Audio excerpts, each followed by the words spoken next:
Testing audio. Check 1, 2.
Hi, Counselor Fortini. Can we do a mic check? Yes, good evening. Can you hear me? Thank you, Counselor. Great, thank you.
Hi, Counselor Santos. Can we do a mic check?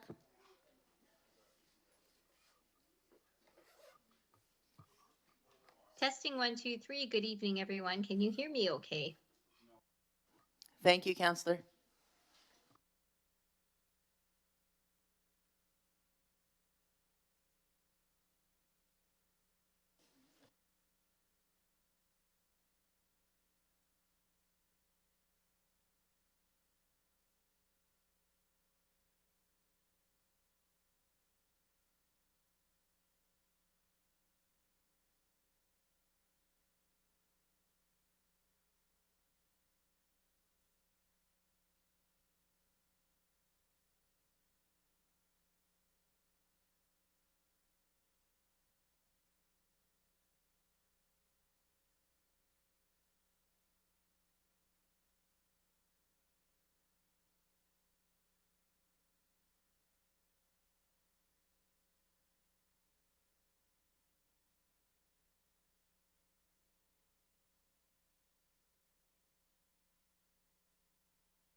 Hi, Counselor Vicente, can we do a mic check? Councilor Vicente checking in. Thank you, Counselor.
Hi, Counselor Tour, can we do a mic check? Hi, good evening. Thank you, Counselor. Thank you.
Good evening, everybody. Welcome to Planning Development Committee meeting Monday, October the 6th. I'll do roll call. I don't think Deputy Mayor Singh is, I think he's on other municipal business as per a text that he just sent me that said he's on other municipal business. Councillor Santos. Present. Councillor Vincente. Present. Councillor Quarbrar. Councillor Keenan. Present. Councillor Medeiros. Not yet. Councillor Fortini. Present. Councillor Tour. Present. Councillor Power. Present. Back to Councillor Medeiros. Present. Excellent. We have approval of the agenda. We have the additions that have been online or posted. I'd like to add a discussion item, and it'd be item 10.1 about timelines about adding agenda items for planning committee. Anybody else?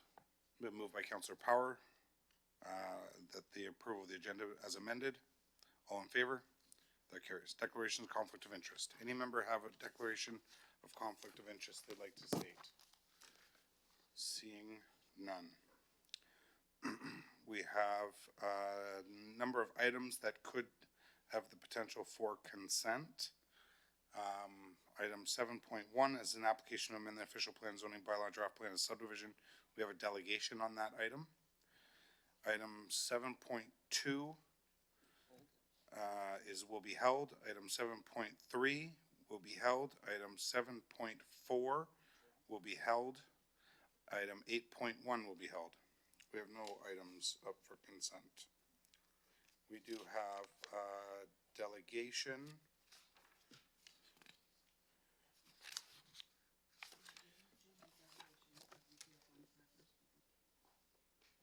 We have delegations for the statutory public meeting for Glen Schnarr Associates to facilitate a 10-story mixed-use building and commercial use. Those members are here today. You want to hear a presentation on that item? It's the item 1107 and 119 Queen Street West, Ward 4. We have delegations listed. Amal Vijay, Kowinder Singh, Rupinder Randhawa. Amal present here. Perfect. And then we have some correspondence. Our next public meeting is the McLaughlin Developments Glen Schnarr Associates to permit 74 street townhouses, 1 medium density block containing 32 condominium townhouses, 3 residential reserve blocks, 1 commercial block, 1 natural heritage feature block on the subject land, 0 Mayfield Road, west of McLaughlin Road, south of Mayfield Road, Ward 6. Is there anybody here to see a staff presentation on this item? And we have Patrick Pearson, just for the consultants. Anybody else like to hear a staff presentation? That item is adjourned. Next item is the application to amend the zoning bylaw. Ken Defcon, Antonio Adario, and Margaret Adario. Purpose to permit a development of 2 new residential dwellings on existing residential rural estate lot 11696, the Gore Road, Ward 10. Anybody in attendance like to hear a presentation on that item? Anybody online like to hear a presentation on that item? That item is adjourned.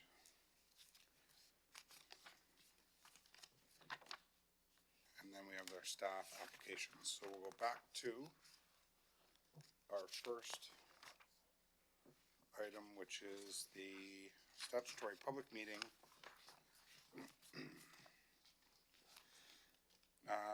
We had Rajvi Patel on 1000375353363 Ontario Inc.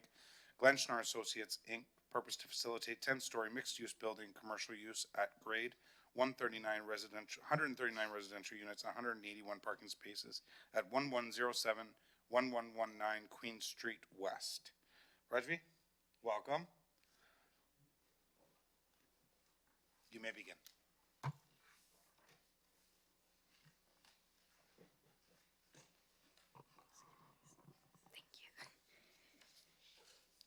Good evening, Chair, Vice Chair, and members of the committee, members of the public, and city colleagues. My name is Rajvi Patel, and I am the planner assigned to process and review the subject application.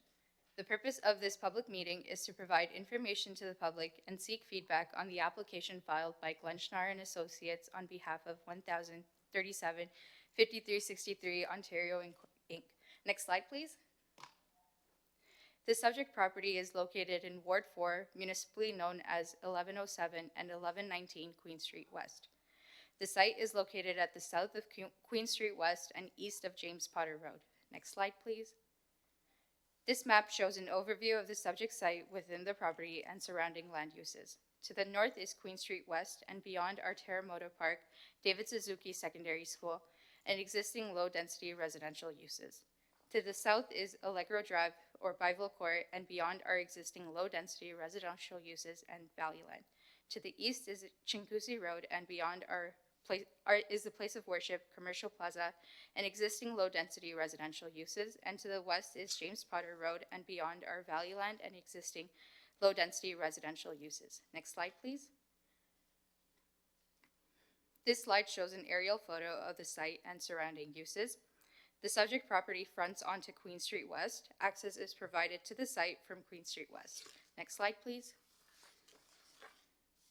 This slide shows photos from the site visit conducted on August 27, 2025. The views from left to right. The first is the viewpoint from Allegro Drive looking north. The second is viewpoint from Bival Court looking northeast. And the third is viewpoint from Queen Street looking south. Next slide, please. The applicant has submitted an application to amend the official plan and zoning bylaw to permit a 10-story mixed-use building consisting of commercial units at grade and 139 residential units. The building will have a total gross floor area of 11,160.46 square meters. The total at-grade commercial floor space is 825 square meters. The FSI of the development is 3.07. A total of 627 square meters of indoor and outdoor amenity space is proposed.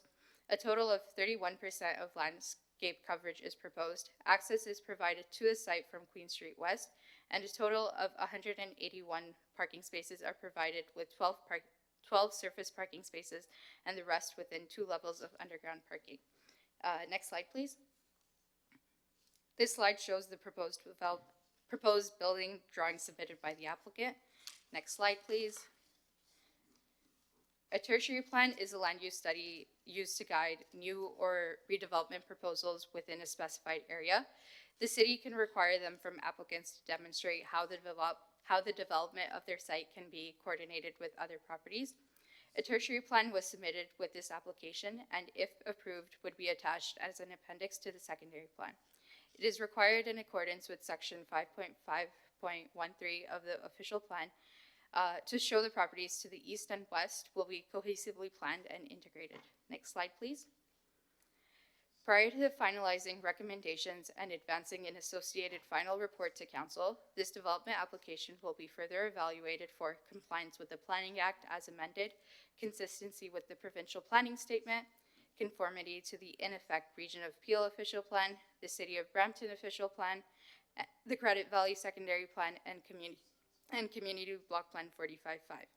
Staff will be prepared to respond to any public comments at the meeting and provide advice to the Planning Committee as needed on staff's recommendations related to the comments. Next slide, please. The subject lands are designated residential in the 2006 City of Brampton official plan, which permits predominantly residential land uses, including a full range of dwelling types ranging from single detached houses to high-rise apartments. This portion of Queen Street is not situated along a designated intensification corridor, and the property is located in the designated greenfield area. Outside of intensification areas, development is generally limited to 4 stories and 50 units per net hectare. An amendment to this 2006 City of Brampton official plan is required to permit the proposed 10-story mixed-use building. Next slide, please. Within the region-adopted Brampton plan, the subject property is designated community areas within Schedule 1A and neighborhoods within Schedule 2. The range of permitted uses within the neighborhoods designation is determined based on the street classification.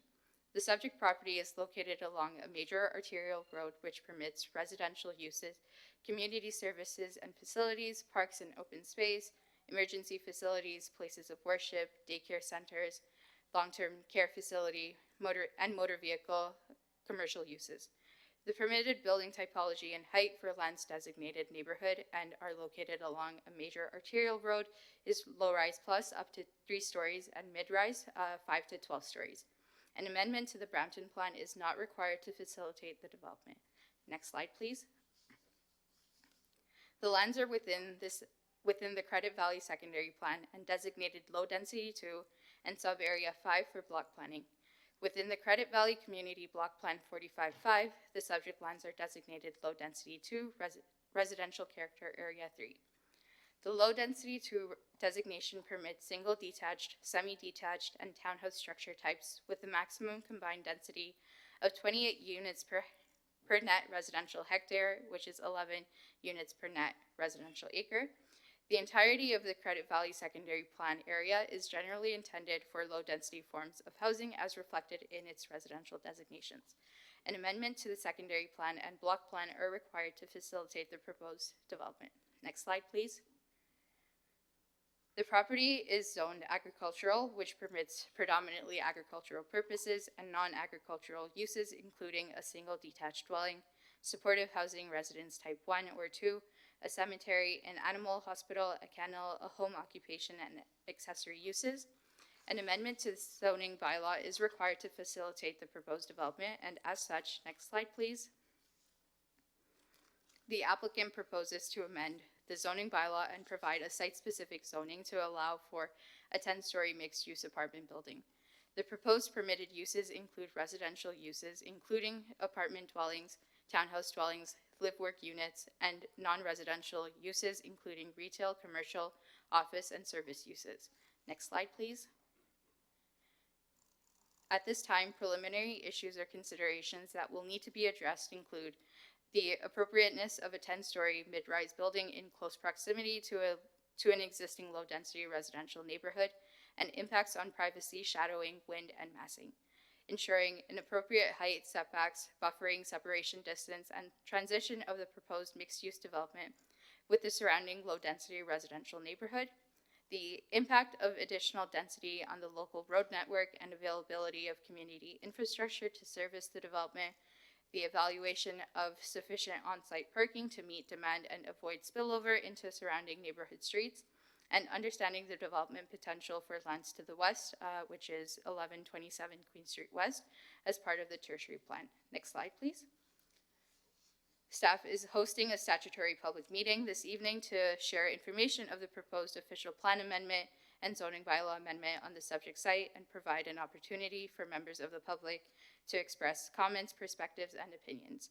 Staff will continue to review the applicant's planning rationale and supporting plans, drawings, and technical comments, and staff will advance a final recommendation report for a council decision in the future based on details of the proposed development and applicable planning laws and policies, while incorporating comments and considerations from community members, technical reviewers, and other stakeholders.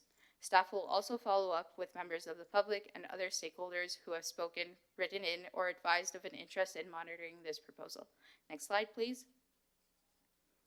For more information on the development proposal, the applicant's submission materials, including architectural plans, drawings, and supporting studies, are publicly accessible through the city's Brown Plan online portal. Type the file number of the application in the required field, which in this case is OZS 2024-0058. This brings up the file page, where by clicking the File Info tab, you will be allowed to view all drawings and documents associated with this development application. Next slide, please. This public meeting will be available online as part of the Planning and Development Committee meeting minutes shortly.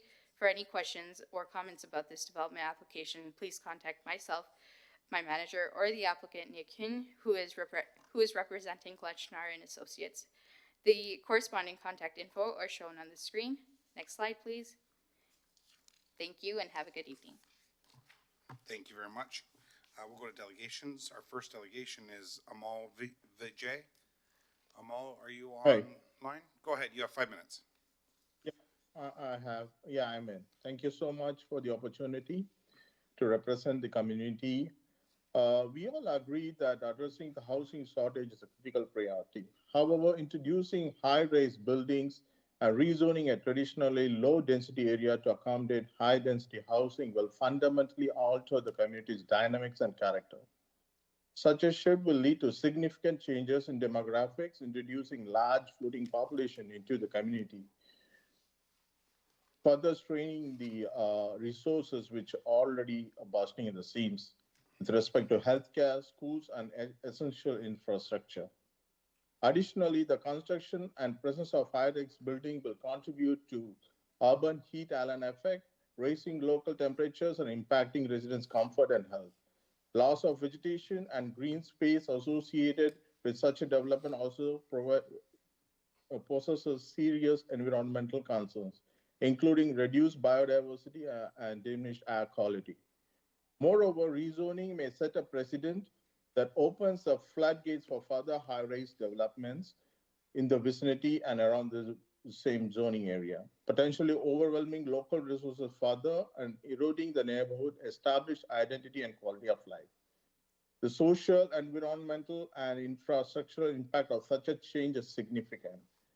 So it is the responsibility of the planning department not only to locally look into the development that's coming up, but in a bigger picture, comprehensively look into the entire rezoning aspect to ensure that the community cohesion, infrastructural capabilities, environmental sustainability, and overall livability of the area is maintained.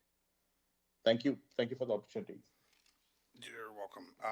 Our next delegation, Kawinder Singh in Koljikwar. Kawinder, are you there? Or Kochit? Nobody? Okay. We'll go to Rupinder Randawa. Rupinder?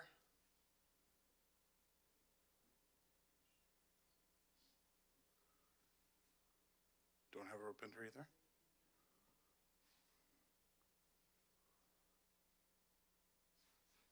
Okay.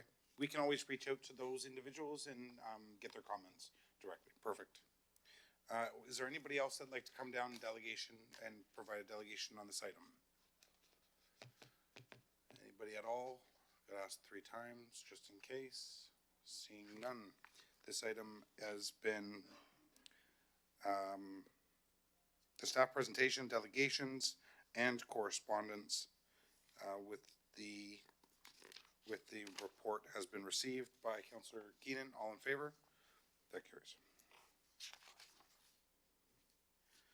6263, we're adjourned. 7-1.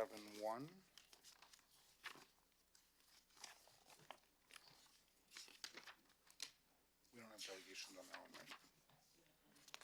Okay. 7-1's the next item. Madam Clerk? Okay. 7-1 is an application to amend the official plan, zoning bylaw, and draft plan of subdivision. There was 1 delegation on this item. Kartik? Come on down, Kartik.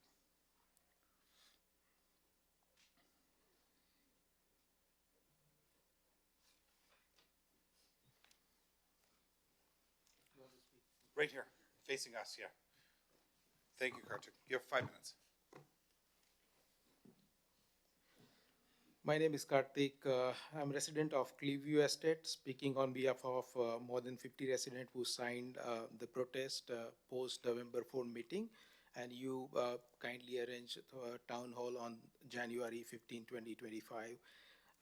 Our group has provided detailed submission and research and everything. That was not recorded while the research report submitted or the staff report that came out on October 1.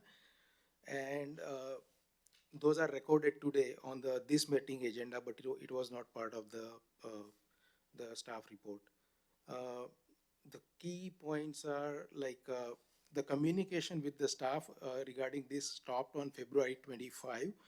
Post that there was a reassurance for the follow-up, but nothing was made after that. The report claimed no further public consultation is required, but staff stopped reviewing the feedback as on February 2025. Residents never received access to resubmission documents reviewed by staff. Follow-up on public input was incomplete. Process felt paused and not closed. Incomplete supporting and study. 5 key studies: transportation master plan, sub-watershed study, economic impact study, alternative design standard are still incomplete. Some expected to close at least as Q1 of 2026. Approval is being recommended before these fundamental studies are finalized and public review. The existing infrastructure cannot support current population level growth without adequate infrastructure. City officials have responded to traffic and congestion concern by citing the planned widening of the Mississauga Road to 6 lanes. However, the public release plan shows the segment from the Financial Drive to Boved is only scheduled to start construction on 2029 to 2031, which precedes design, landscape acquisition, and utility place. This means 5 or more years. This calls a question on assurance given to resident about this. The population estimation is still a per person unit, ignoring the 15% staggering growth that Brampton is registering. City staff acknowledge the actual growth pattern exceeding projection, risking the undersized infrastructure from the day one, referring to November 4, 2024 meeting where another delegation opposing 10 Henderson Avenue development highlighted the danger of approving plan without sufficient infrastructure Kartik, and you have- oversight. Kartik, slow down a bit, please. Yes. Just slow down a bit. Yeah. Okay, go ahead. Okay, so, and then we reported about the increased vehicle theft detail. Then we mentioned about the compatibility of buffer zones, Section 411 of the 2006 official plan requires compatibility and transition between new and established neighborhoods. The report only acknowledges this narrative. No measurable setbacks, landscape buffer, or density transition plan is shown. Request for specific enforceable buffer transition between Cliffview and new neighborhood to be included by the bylaw required before building any permits. At the closing appeal, I would like to say that please make sure that we are here to support planned growth, responsible growth, grounded on the verified studies, infrastructure readiness, and transparent governance. I respectfully request this item to be deferred until the outstanding studies, transportation, sub-watershed, economic impact are completely shared to the public. A formal transition buffer requirement is included in neighborhood compatibility, and all public correspondence is officially entered into the record of this file. That's it. Thank you for your time, and continuing to working with Cliffview community is in a good faith. Thank you so much. Thanks, Kartik. Yeah. Before you go, and before I go to staff to ask about those studies specifically, I've been looking into this application to see how far this dates back to. I have to 2016 so far. And that's when I just stopped to say I'm not going back any further. And I'm sure there's more. There's a greater level of information that is, and this is all public documents. I from what I see, the residents of your area and across the street were first notified back in 2016. So in terms That's of any when we were public not there, yeah. transparency and notifications, it's definitely happened, dating back prior to probably 2016. But specifically to one of your questions about the resubmission, and you're saying that the public didn't have an opportunity to comment on the resubmission? So all the comments and everything that we included, the staff report that is attached and actually published for us to view on October 1st, when we reviewed, none of those representation is captured anywhere, including the research that we have submitted, everything. So October 1st of last year? Yeah.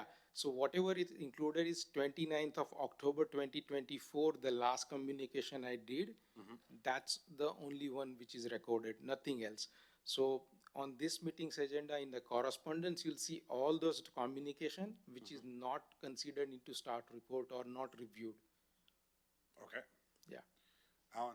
And there is like a communication chain on that, which was on February 25th. Back and forth. Yeah, back and forth, Okay. stopped, right? It was with from city staff emailing to us saying, okay, we have received your both the review emails, we are reviewing, we'll get back to you. Okay. That never happened, and we received this meeting invitation. Okay, thank you. Before I Thank let you. Kartik go back to his seat, was there any questions, clarification questions, or anything you had just with respect to the studies? You got all the studies that he's asking for?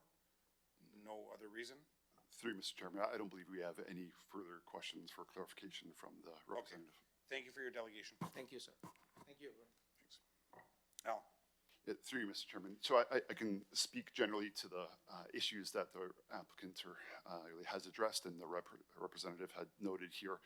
So in conferring with staff as we were preparing the recommendation report and just now as well, understand that yes, Brand Plan Online has all of the most up-to-date submitted documents and studies as we have received from the applicant and their consultants. So all of the most up-to-date information is available to all members of the public at this point in time through our normal means. Within the recommendation report, we do respond to the various questions and issues that had been noted from the public previously on the various technical issues. In reviewing all matters, as noted within the recommendation report, by way of our various experts that we have in-house and through our all the study reviews, we've confirmed that staff are satisfied with the technical matters as noted in the report. Yes, there are some technical items that are being finalized at this point in time that are not expected to have much change or issue as it relates to the finalization of the plan. That's noted within the recommendation report as well. But all things considered here, staff are recommending approval of the application with the conditions and the details as spoken to within the recommendation report.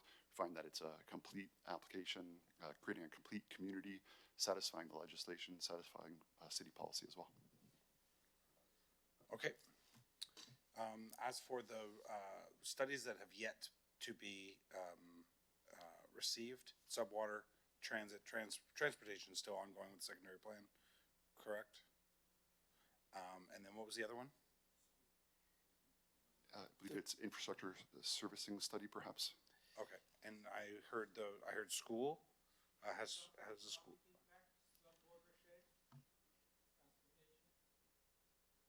Stephen? Through you, to the Enough.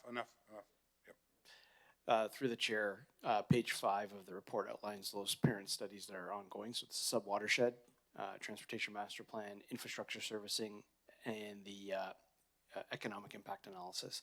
Those studies are near completion, but as noted in the report, staff are comfortable moving forward with a positive recommendation at this time, given the maturity of those studies. And Stephen, this goes, sorry, Commissioner Ganesh, this goes back to a conversation that we had probably maybe an hour ago about some studies not being necessary for the final council endorsed report, but only to get things moving along and trying to cut red tape and specifically for the 200 jobs that are coming in Northwest Brampton in the one particular area that we were talking about. We kind of have them come in after knowing that they provide proof that they're ongoing, correct? Yeah, through the chair, through the rest of the committee and those listening online, the approach we're taking with this report is not unlike other areas of the city where we're trying to cut red tape and expedite development in a responsible manner. So in a case like this where we have some parent studies for the secondary plan, when those studies get to a certain point of completion, in this case many of them are 90% or more complete, we're comfortable advancing certain draft plans of subdivision to a recommendation report as we have tonight. And to ensure that all of the technical rigor is done right to that 100% complete, it is left to staff to work with the applicant to finalize those studies. And then prior to that, then will the application receive draft plan approval. Okay. Are there any other questions? No? Can we pull the report and just with respect to the blurb that we were discussing about the regional lands, and if we can just add in there where it says that once it's satisfied by the Commissioner of Planning, and just add in there the Commissioner of Public Works at the Region Appeal as well. It basically says that anyways, but I just want that as of now, because as of today, the region's still him and Han.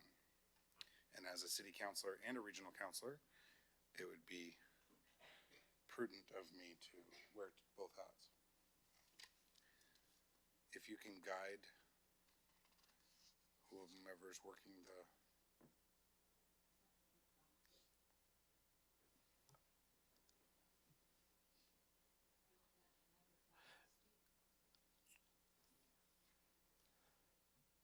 right there, yeah.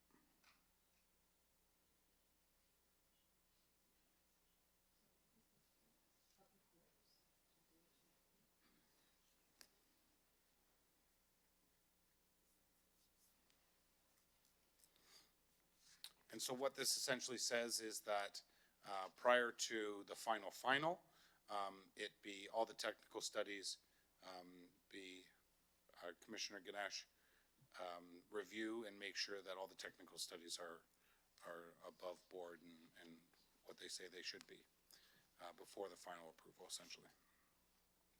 So I hope the residents have feels the support in there. And Councilor Barr, do you have any questions? Happy to move it? So moved. All in favor? That carries. Next item is also receipt of the delegation of correspondence. 7.2 is the next item, Madam Clerk. So we're going to lump 7.2, 7.2, 7.3, and 8.1. Where are we with the delegation? Withdrawn? Through the chair, I indicated to the delegation that these items will be most likely deferred, and if that's the case, the delegation's happy to work with staff at the future date. Okay, perfect. Okay, and just for members of committee, the items that, with respect to the zoning bylaw amendment on the driveway standards of mature neighborhoods, the new comprehensive zoning bylaw, and then the urban design guidelines. I think there's still a lot of questions about the driveway standards. But I've talked to some members of council just about the city initiated report, the comprehensive zoning bylaw, and the number of documents that are in this, number of pages that are in this actual document, and up to almost 500 with the appendices, and truly, trying to understand all of it. I'm not there yet. And it's just a lot of information, and I think that members of council will benefit from ward pairing meetings and or a workshop to truly make sure that we understand what it means. I think it's important for us to go through that process. I certainly want to thank staff for all the work that they've done. David taking the time out of, his schedule to try and really get me to understand what it meant. I really appreciate that. It's difficult with everything else that's going on, and I think for most members, when I was talking to them, much like myself, we truly don't fully understand it yet, and we don't have your letters behind our names. If we did, then we would understand it, but. So I think I need to defer this to, refer this back to staff to set up board pairing meetings. And then at that time, as chair of planning, if I need to call a workshop on this item, I'll also do that. Okay. Is there any questions as it's a referral? Speaking to the referral, and this will be all the items. 7.2, 7.3, and 8.1. Right? No questions? No questions online? At the end of the agenda today, you have an opportunity to ask questions. Just letting people know. It's been moved by myself. All in favor? Carries.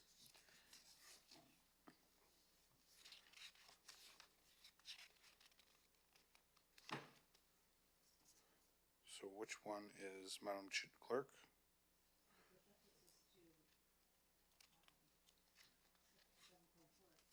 7.4 was asked to be withdrawn by the delegation.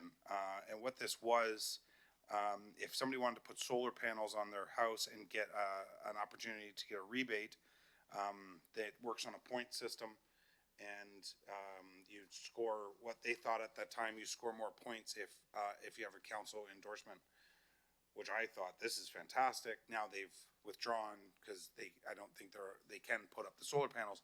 But that being said, I wanted to move this anyways to say that if anybody out there wanted to do this, it doesn't have to come to council. Council supports it. Steve, you'll delegate the person to write the letter, and send that to anybody that comes in the future looking for the same thing. Yeah, through you, Chair, we'll take that as direction and then just adjust our internal SOPs accordingly. Okay, perfect. So you don't have to come to council, so then it's fast, it's perfect. Okay, all in favor? That carries. 8.1 was deferred.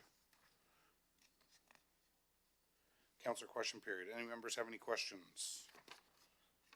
Seeing none. Public question period. If anybody from the public would like to come up to this stand right here and state their name for the record, you can ask any question related to anything on the agenda here tonight. Good evening.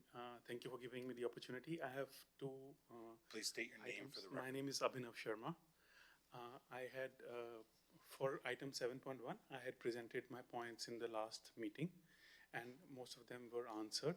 I have some clarification or, to ask. So this new development will have 25,000 residents, plus the 2,000 residents in the adjoining development which is already there. For 27,000 residents, we don't have a school provided. So any school that needs a bus or needs the children to cross over major roads like Mississauga Road or Bovade, which is not safe. So can I request that this be looked at, that for 27,000 residents, there should be a school, at least a primary school, elementary school for the kids where So they can I'll safely stop you by saying, I asked the same question and I said to staff, how could we approve this without putting a school here? And staff responded to me the exact same way I'm gonna respond to you. We're not the school board. There's nothing we can do about it. We go to the school board to say, hey, we're building this, we'd like to put a school.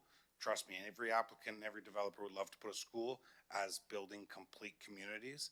They love doing those types of things to make sure that kids aren't traveling across Mississauga Road.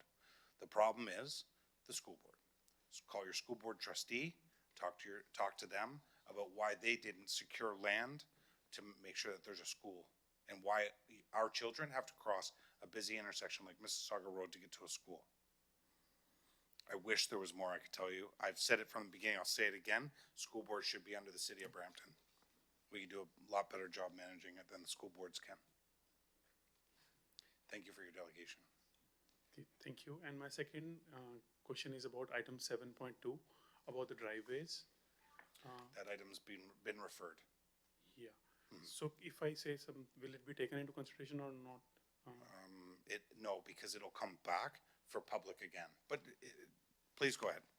Okay, so the only request I have is that when those houses were built, the driveway width was built as approved to the builder. And if it was 7.3 meters or 8 meters, now the city is wanting the resident to reduce to the garage width. It was approved by the city earlier, so it should not be that the resident be forced to reduce the driveway width. And secondly, reducing it just to the garage width means that the passage to the main entrance, because at those times the garages were outside the houses and were considered outside the square footage. So you have to walk through the side, and if we remove or shorten the driveway, it means unsafe passage for the residents to the main entry of the house. So I would request the city to please take into consideration that the built driveways should be left as they were. Okay. Alan? Through you, Mr. Chairman. So I can advise that the way the staff recommendation had been prepared would ensure that any driveways that exist today that are permitted, they don't lose their permission. They can continue to operate, exist in the way they had, provided that they had been permitted to be to that extent, that width and that configuration. Those driveways would not have to change. It does not say in there anywhere, but maybe I'll read it again, but it does not say No that. problem.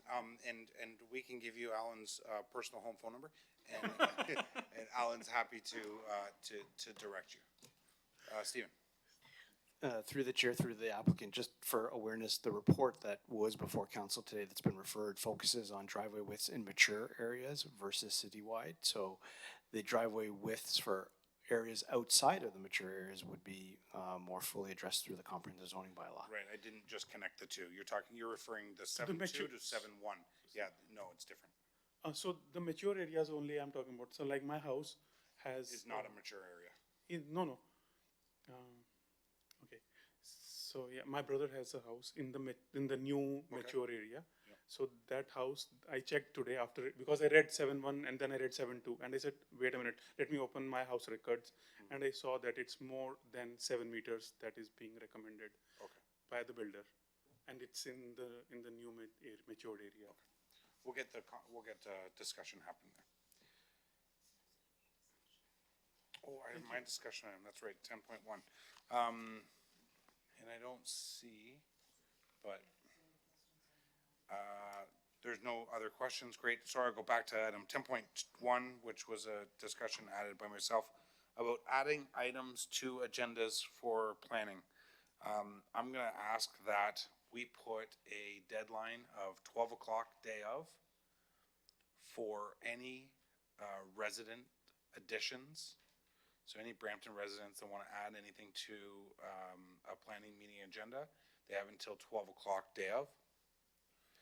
And any consultants, planners, or builders or applicants that are not residents want to add anything to the agenda, they have to do it the day before, up until midnight the day before. You on the board?